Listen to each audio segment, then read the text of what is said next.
दोस्तों, हमें बाल्य अवस्था से यही सिखाया जाता है कि किसी भी काम को सोच और विचार कर करो।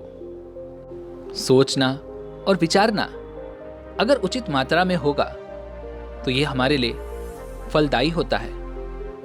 लेकिन हम में से अधिकांशतः लोगों की आदत होती है कि वो लोग किसी भी कार्य को लेकर जरूरत से ज्यादा सोचते हैं, जरूरत से ज्यादा उस पर विचार करते हैं, जिसके परिणाम स्वरूप या तो वो लोग अपने उस फैसले तक कभी पहुंच ही नहीं पाते, या फिर अगर वो फैसला ले भी लेते हैं तो वो फैसला उनके लिए दुखदायी होता है। और हमारे जीवन में एक गलत फैसला भी हमारे पूरे जीवन को दुखों से भर देता है। तो आज की ये कहानी हमें यही बताने वाली है, हमें यही सिखाने वाली है कि क्यों हमें जरूरत से ज्यादा नहीं सोचना चाहिए। ये कहानी बहुत पहले की है। एक बार महात्मा बुद्ध एक मरुस्थल प्रदेश में भ्रमण करने के लिए गए हुए थे।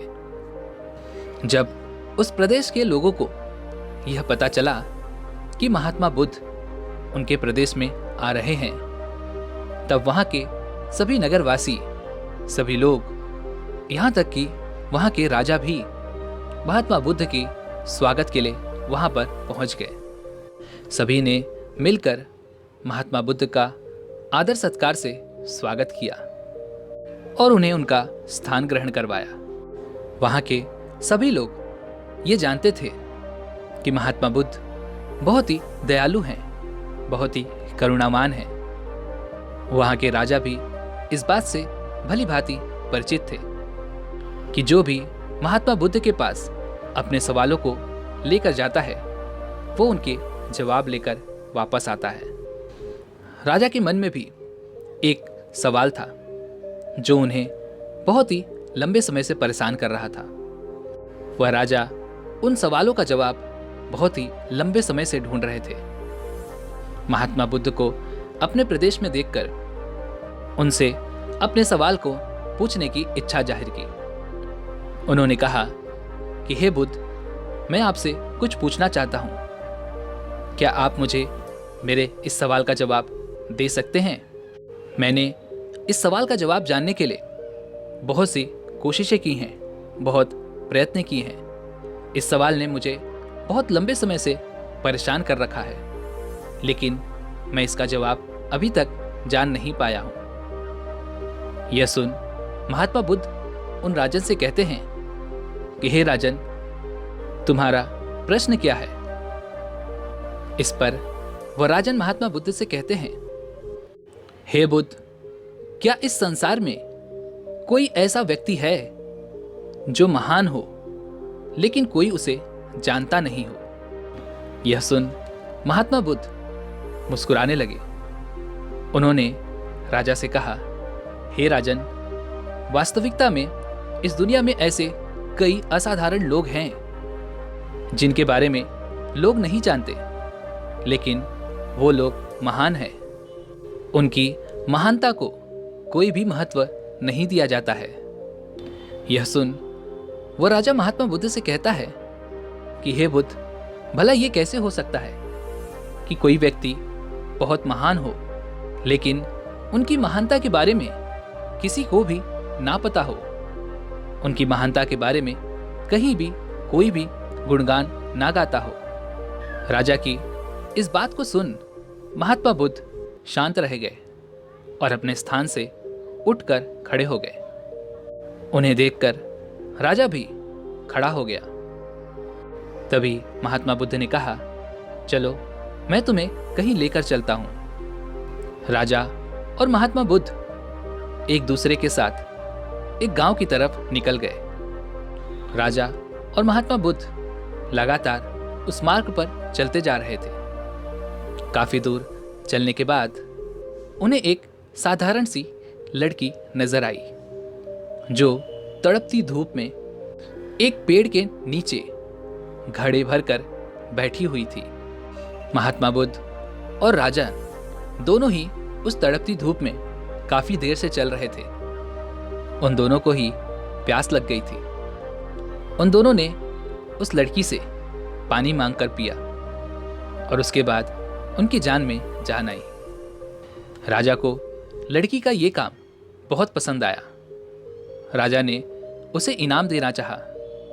अपनी जेब से उन्होंने कुछ सोने की मोहरें निकाली और उस लड़की को देना चाहा, लेकिन उस लड़की ने उस इनाम को लेने से मना कर दिया और उस लड़की ने राजा से कहा, हे राजन, मैं यहाँ पर कोई व्यवसाय करने नहीं बैठी हूँ। मैं तो बस आपकी प्यास बुझा रही थी।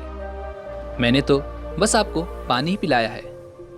इस पर राजा ने उस लड़की से कहा कि अगर तुम ये स्वर्ण मुद्राएं ले लोगी तो ये तुम्हारे काम आ सकती हैं। इस पर उस लड़की ने जवाब देते हुए कहा, राजन, मुझे इसकी कोई भी आवश्यकता नहीं है। उस लड़की ने आगे उस राजा से कहा, हे राजन, आप इस हरे भरे सुंदर से लहलहाते वृक्ष को देख रहे हैं। ये कितना विशाल है। ये सबको फल देता है, छाया देता है, लेकिन कभी किसी से कुछ नहीं मांगता। यह निस्वार्थ होकर सभी की मदद करता है। इस भीषण गर्मी में, इस तड़पती धूप में ये सबको ठंडी ठंडी हवाएं प्रदान करता है। और इसीलिए मैं भी दूर से ये घड़ा भर कर रोज इसी पेड़ के नीचे आकर बैठ जाती हूँ, ताकि अगर किसी को प्यास लगे तो उसे पानी पिला सकूं, जिससे लोगों को मदद मिल सके, लोगों की थकान दूर हो सके। मुझे किसी प्यासे को पानी पिलाकर असीम शांति प्राप्त होती है। लड़की की इन बातों को सुनकर राजा को ये समझ में आ जाता है कि दुनिया में ऐसे कई लोग हैं जो बिना किसी स्वार्थ के दूसरों की मदद करते हैं, उनकी सहायता करते हैं और बदले में उन्हें कुछ भी नहीं चाहिए। वो बिना किसी उम्मीद के अपने इस कार्य को निरंतर कर रहे हैं। ठीक उसी प्रकार यह लड़की भी रोज प्यासों को पानी पिलाकर पुण्य का काम कर रही है और बदले में कुछ भी नहीं चाहती। लड़की से मिलने के बाद राजा को यह बात समझ में आ जाती है कि इस दुनिया में ऐसे भी लोग हैं जो महान हैं, लेकिन उन्हें कोई नहीं जानता। राजा को अपने सवाल का जवाब मिल गया था। राजा और महात्मा बुद्ध वापस अपने घर की ओर लौट आए और आखिरकार राजा ने महात्मा बुद्ध को धन्यवाद किया और अपने महल की ओर लौट गया।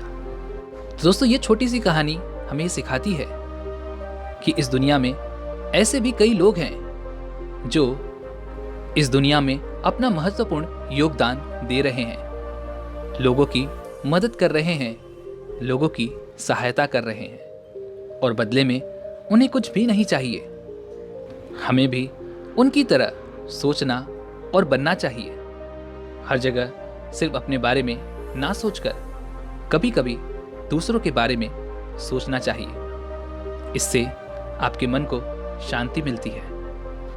अगली कहानी। एक बार महात्मा बुद्ध अपने शिष्यों के साथ किसी नगरी की ओर प्रस्थान कर रहे थे। तभी उन्हें नदी के किनारे कुछ बच्चे खेलते हुए नजर आए।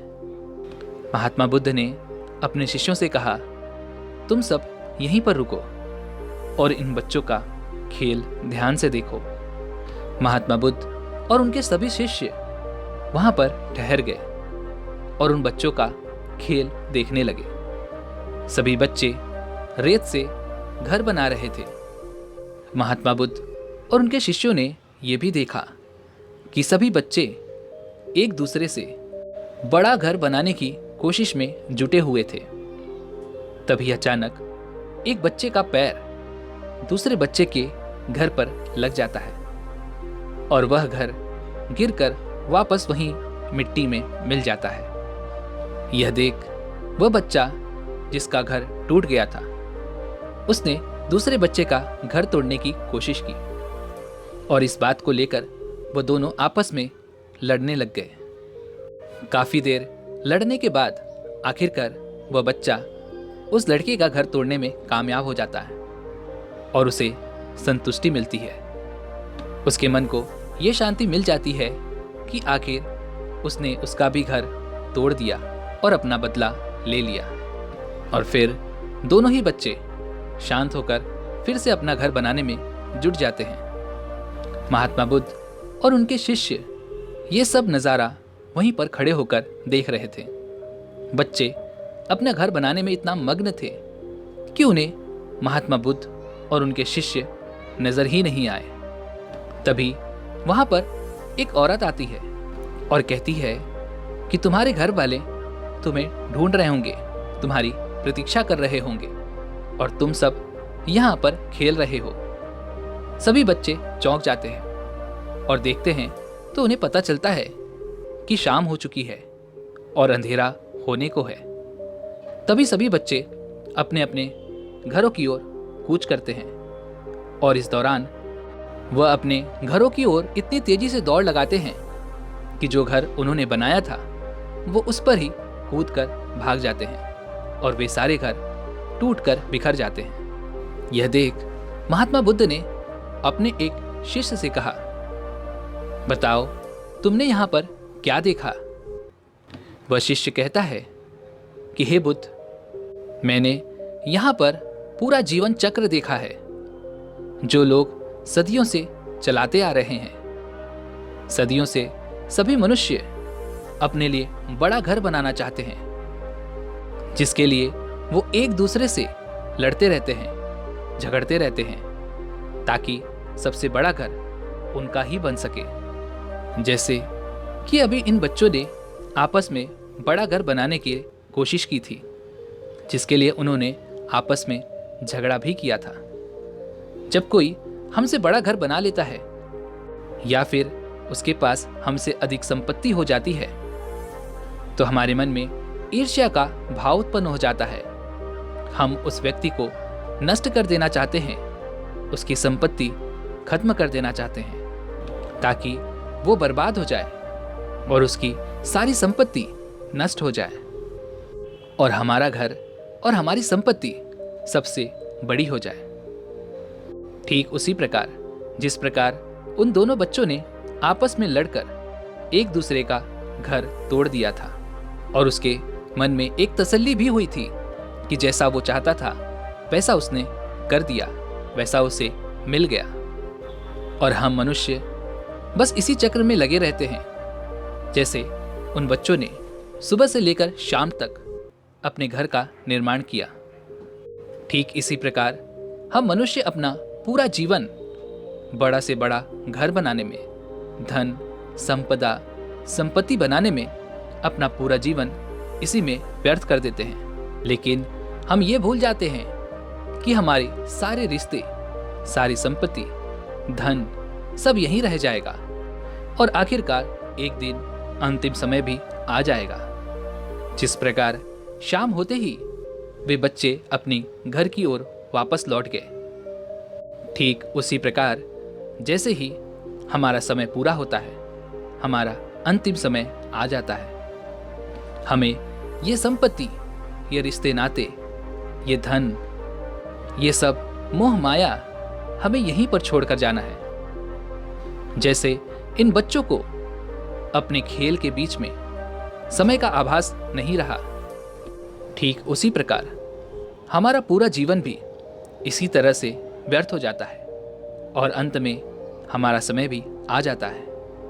हम अपने पूरे जीवन काल में अपना पूरा समय बस इन्हीं चीज़ों पर व्यर्थ कर देते हैं, इन्हीं चीज़ों के उत्पाद में नष्ट कर देते हैं। शिष्य की इन सभी बातों को सुनने के बाद महात्मा बुद्ध मुस्कुराए और उन्होंने अपने सभी शिष्यों से कहा, तुम सभी मानव जीवन की कल्पना बच्चों के इन खेल से कर सकते हो, क्योंकि तुम्हारे बनाए शहर, राजधानियां, नगर, सारी संपत्ति सब ऐसे ही रह जाएगी। कितनी भी धन संपत्ति तुम जोड़ लो, सभी यहीं छोड़कर जाना होगा।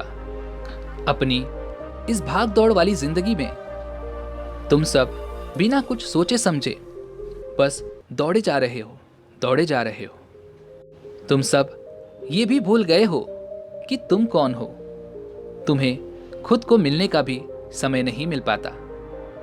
बस दूसरों का जीवन देखते रह जाते हो, दूसरों से तुलना करते रह जाते हो, ईर्ष्या करते रह जाते हो, लेकिन कभी भी अपने जीवन की तरफ ध्यान नहीं देते हो कि तुम्हें क्या मिला है, जिसके लिए तुम्हें धन्यवाद करना चाहिए। इसलिए अधिक लंबा सोचकर कभी भी समय बर्बाद नहीं करना चाहिए। वर्तमान में जो भी जीवन तुम्हें मिला है, जो कुछ भी तुम्हारे पास है, वही तुम्हारे लिए सर्वश्रेष्ठ है। उसे पूर्ण रूप से जीना चाहिए। और इस जीवन को तब तक तुम पूर्ण रूप से नहीं जी सकोगे जब तक तुम अपने इस जीवन को ध्यानपूर्वक नहीं देखोगे, ध्यानपूर्वक नहीं समझोगे कि जीवन क्या है और इसे हमें कैसे जीना है। दोस्तों, इस कहानी से हमें ये सीख मिलती है कि भविष्य की चिंता करने से अच्छा है कि आप वर्तमान में जिएं, क्योंकि जो भी आप भविष्य में चाहते हैं उसके लिए आपको आज ही काम करना होगा। तो आपका भविष्य खुद ब खुद सुंदर और सुखमय हो जाएगा। अगर आप आज काम नहीं करते हैं तो आप अपने उस सुंदर भविष्य की सिर्फ चिंता ही करते रह जाएंगे, उसके लिए सिर्फ परेशान ही रहेंगे, लेकिन आपका वो भविष्य ना तो सुखमय होगा और ना ही आनंददायी। इसलिए वर्तमान में जीना सीखें और वर्तमान को सुंदर और शक्तिशाली बनाएं। उम्मीद है कि आपने आज की इस वीडियो से ज़रूर कुछ न कुछ सीखा होगा। तो इस वीडियो को लाइक और अपने दोस्तों के साथ शेयर जरूर कीजिएगा और ऐसे ही हमें सपोर्ट करने के लिए चैनल को सब्सक्राइब और घंटी बटन को भी ज़रूर दबा दीजिएगा।